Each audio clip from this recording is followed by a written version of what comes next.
अस्सलामु अलैकुम दोस्तों, आपका स्वागत है हमारे चैनल उमेर खान इस्लामी पर। आज हम एक बहुत ही प्यारा नाम जानेंगे, हानिया।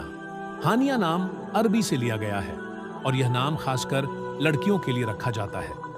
हानिया नाम वाली लड़कियां समझदार, भरोसेमंद और मदद करने वाली होती हैं। वे अपने परिवार और दोस्तों में खुशियां और अच्छा माहौल फैलाती हैं। हानिया नाम वाली लड़कियां अक्सर सक्रिय और धैर्य वाली भी होती हैं।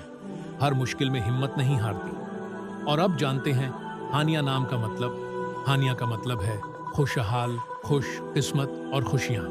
अगर आपको यह वीडियो पसंद आया हो तो हमारे चैनल उमेर खान इस्लामी को सब्सक्राइब, लाइक और शेयर करना न भूलें।